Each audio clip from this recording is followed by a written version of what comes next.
नमस्कार, मैं हूं अनिलेश कुमार और आप देख रहे हैं पुरवैया डीएनए। आज करेंगे उस खबर का डीएनए टेस्ट जिस पर आपकी भी लगातार नजर बनी हुई थी। बिहार विधानसभा उपचुनाव के नतीजे तो आ चुके हैं, पर क्या ऐसा भी हुआ कि कोई जीतकर भी हार गया? नीतीश और लालू साथ आए तो फायदा किसे पहुंचा, नीतीश को या लालू को? मोदी लहर नहीं चली, चल गई, या किसी ने चलाने की कोशिश ही नहीं की? बीजेपी के लिए सबसे बड़ी चुनौती क्या है? नीतीश, लालू या खुद नरेंद्र मोदी? और अब शुरू करते हैं खबरों का डीएनए टेस्ट। बिहार विधानसभा उपचुनाव में महागठबंधन को 6-4 से बीजेपी गठबंधन को शिकस्त दी उन्होंने। बीजेपी गठबंधन को इस चुनाव में उम्मीद से कम सीटें मिली, तो वहीं 6 सीट जीतकर महागठबंधन मनोवैज्ञानिक बढ़त बनाने में सफल रहा। रिपोर्ट देखिए।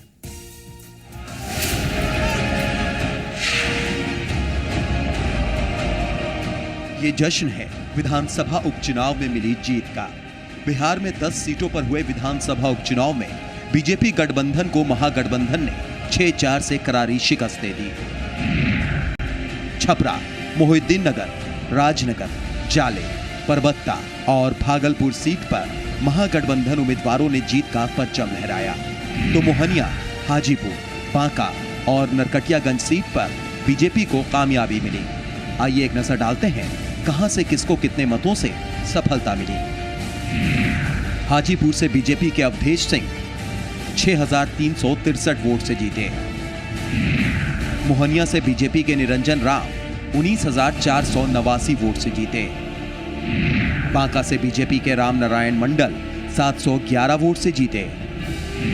नरकटियागंज से बीजेपी की रश्मि वर्मा 15,742 वोट से जीती। छपरा से आरजेडी के रणधीर कुमार सिंह 24,106 वोट से विजयी रहे। मोहिउद्दीन नगर से आरजेडी के अजय कुमार बुल्गानिन 22,200 वोट से जीते। राजनगर से आरजेडी के राम अवतार पासवान 4,000 वोट से जीते। जाले से जेडीयू के ऋषि मिश्रा 7,220 वोट से जीते। परबत्ता से जेडीयू के आर्य प्रसाद सिंह 57,753 वोट से जीते। भागलपुर से कांग्रेस के अजीत शर्मा 17,229 वोट से जीते। इस विधानसभा उपचुनाव को बिहार की सत्ता का सेमीफाइनल कहा जा रहा था और इस सेमीफाइनल में 6-4 से जीत हासिल कर महागठबंधन ने बीजेपी गठबंधन पर मनोवैज्ञानिक बढ़त बना ली है। ब्यूरो रिपोर्ट, जी मीडिया।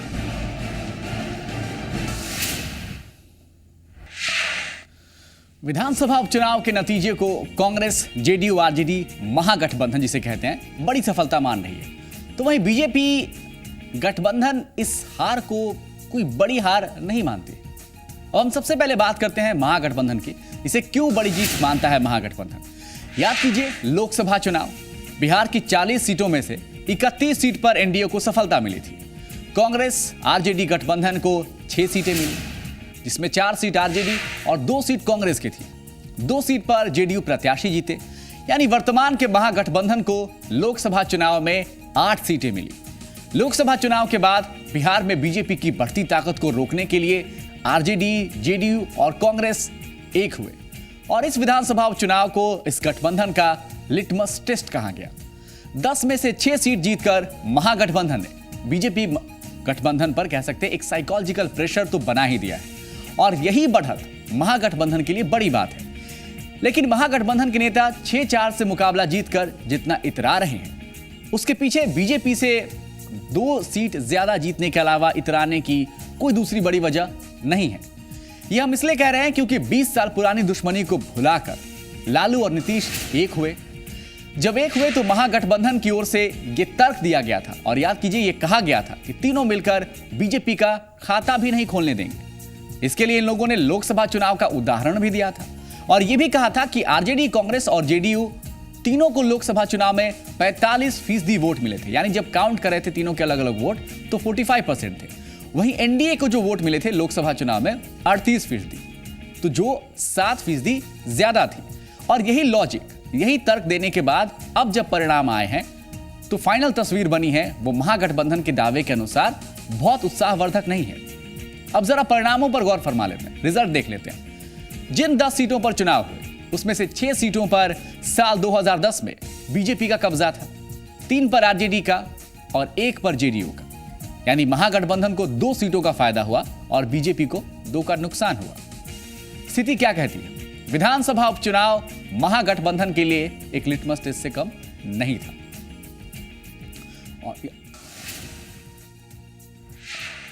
और ये लिटमस टेस्ट इसलिए भी क्योंकि इसी पर बिहार की आगे की राजनीतिक दिशा और दशा तय होनी थी।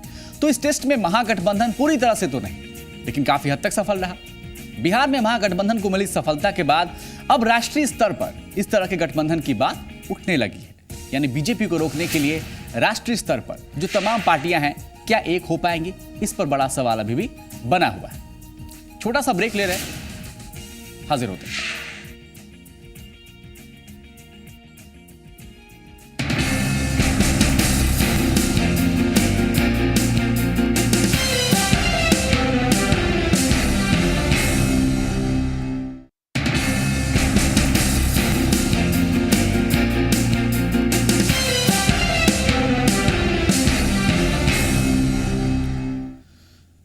तो बिहार में जो चुनाव के नतीजे आए हैं वो नतीजे आप जानते हैं। थोड़ा और उस नतीजों को समझने की कोशिश करते हैं। 10 सीटों में से 6 सीटें महागठबंधन के खाते में गई, जबकि पिछली बार 6 सीटें बीजेपी के पास थी।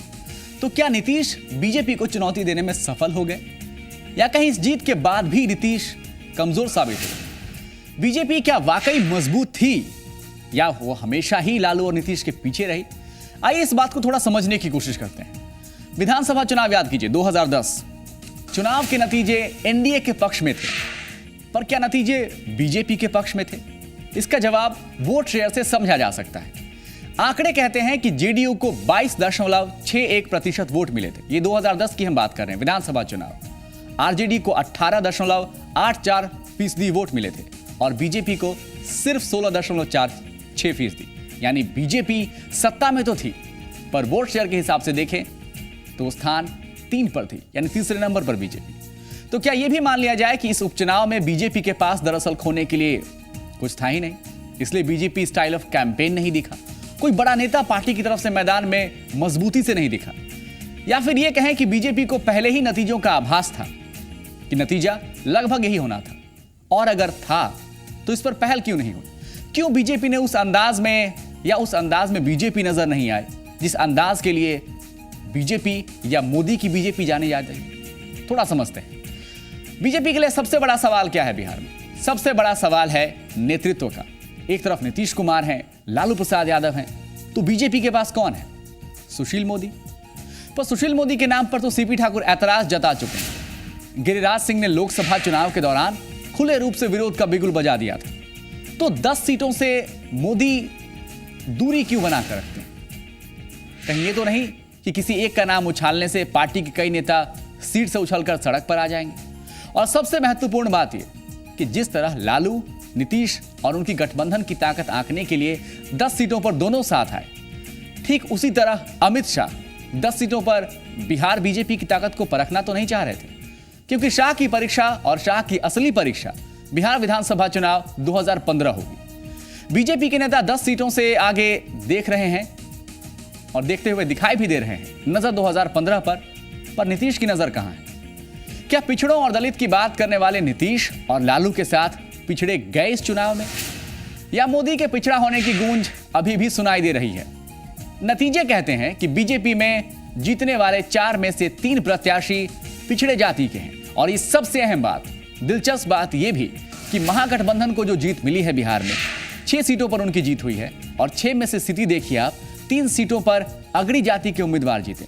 इसलिए सवाल बहुत महत्वपूर्ण, और सवाल ये कि क्या नीतीश और लालू से वो वर्ग खिसक चुका है जिसको आगे कर समाजवाद के नारे के तले साधने की कोशिश हुई, और मंडल और कमंडल जैसे शब्द और समीकरण को जनता ने क्या खारिज कर दिया? ये सवाल अपनी जगह पर बना हुआ।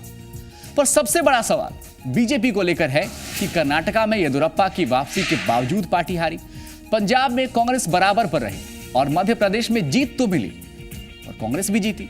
और याद कीजिए, वही कांग्रेस जिससे मुक्त करने का नारा बीजेपी देती रही है। उपचुनाव के परिणाम से लग रहा है कि बीजेपी का कांग्रेस मुक्त भारत का सपना कहीं सपना न रह जाए। आगे बढ़ेंगे।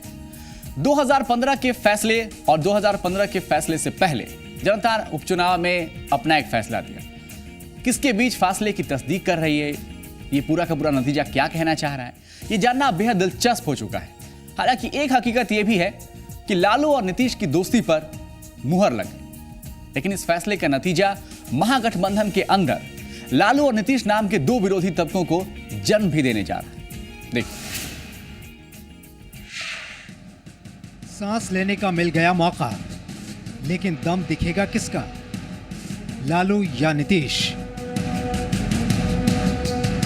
नीतीश और लालू की दोस्ती ने महागठबंधन को बिहार की सियासत में वजूद बनाने का मौका दिया और उपचुनाव के नतीजे ने जनता की मुहर भी लगा दी। इनकी दोस्ती की ताकत भी बीजेपी को दिखाई दे गई है। जाहिर है नीतीश कुमार को अपने दो उम्मीदवारों की हार भी साल नहीं रही होगी। पूरे तौर पर कहा जा सकता है कि जो प्रयोग हुआ वह प्रयोग कारगर है और जनता का मन और मिजाज लोकसभा के चुनाव में चाहे जिन कारणों से बना हो और दिल्ली में एक सरकार बन गई, लेकिन उनके जो काम है आगे के जो दिखाई पड़ रहे हैं उसके चलते अब लोगों में स्वाभाविक तौर पर अब चर्चा होने लगी है और ये पहला स्टेज है। मैं समझता हूं इसके आगे और बेहतर होगा। इन दावों के बावजूद एक एहसास जेडीयू के अंदर भी घर कर गया है कि 3 सीट हासिल करने वाले लालू का दबदबा महागठबंधन में पुरअसर दिखेगा। नतीजों से मायूस दिख रही बीजेपी को इस हकीकत से फिलहाल तसल्ली मिलती दिख रही है। जीत कर भी नीतीश कुमार चुनाव हार गए। माने इस 2 सीट को जीतने के लिए उनको अपनी साख गिरवी पर रखनी पड़ी। इस 2 सीट को जीतने के लिए उनको लालू यादव के पांव पर गिरना पड़ा है। दरअसल अब इस महागठबंधन के अंदर भी ताकत की नुमाइश होती दिखाई देने वाली है। यूं भी जेडीयू के अंदर लालू फैक्टर सियासी गलियारे में चर्चा की वजह बना हुआ है। हालांकि इस फैक्टर को कुंद करती कांग्रेस भी नजर आ रही है। कांग्रेस ने खुलकर नीतीश को अगले विधानसभा चुनाव में सीएम पद का दावेदार बताया है। निश्चित रूप से चुनाव में जाने से पहले कांग्रेस चाहेगी कि कोई न कोई व्यक्तित्व ऐसा हो जिसके नेतृत्व में चुनाव लड़ा जाए। वही सवाल है, व्यक्तित्व कौन होगा? नीतीश कुमार? आने वाले समय में बात करेंगे बैठ के। नीतीश कुमार के लिए तैयार है कि नहीं? निश्चित रूप से नीतीश कुमार एक प्रबल पॉजिटिव और स्ट्रॉन्ग कंटेंडर हैं, इसमें कहीं दो मत नहीं है कि। उपचुनाव के फैसले ने लालू और नीतीश दोनों को काफी हद तक राहत दी है, लेकिन यह भी सच है कि महागठबंधन के अंदर नुमाइंदगी को लेकर खींचतान के आसार बढ़ जाएं तो हैरानी नहीं होगी और ये अलायंस नीतीश और लालू के तबके में फिर से बटा दिखे तो भी बीजेपी को सुकून का एक और मौका मिल सकता है। रुपेंद्र श्रीवास्तव, साकेत कुमार और आनंद अमृतराज के साथ ब्यूरो रिपोर्ट, जी मीडिया, पटना।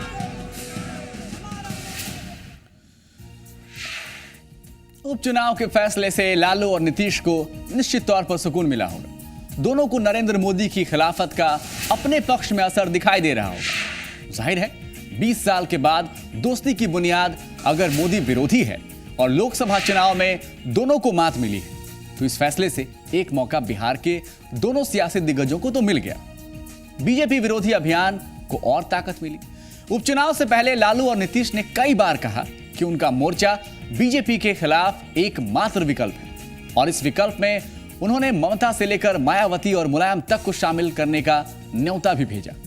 दरअसल एनडीए के मुकाबले 6 सीटों पर मिली जीत ने महागठबंधन का हौसला तो बढ़ा दिया, लेकिन इससे खतरे के दायरे में जेडीयू भी आता दिख रहा है। साफ है महागठबंधन में लालू की दखल और बढ़ेगी, जबकि गठबंधन के सर्वमान्य नेता होने के बावजूद नीतीश को साबित करना होगा कि वो लालू के मुकाबले उतनी ही ताकत रखते हैं जितनी कि जेडीयू के नेता उनसे अपेक्षा करते हैं। मगर सवाल भी है, सवाल है कि क्या महागठबंधन के अंदर नीतीश अपनी भूमिका सिर्फ एक नुमाइंदे के तौर पर देखना चाहेंगे या गठबंधन की नुमाइंदगी की भी जिम्मेवारी वो खुद हासिल करने की कोशिश करेंगे। जेडीयू के अंदर उनसे इस सवाल के जवाब की उम्मीद लगी हुई है। फिलहाल विधानसभा उपचुनाव के परिणाम और उस परिणाम के बाद बीजेपी के अरमानों का क्या हुआ, उन सारी चीजों पर बात करेंगे। लेकिन इस वक्त एक छोटा सा ब्रेक, हाजिर होते हैं।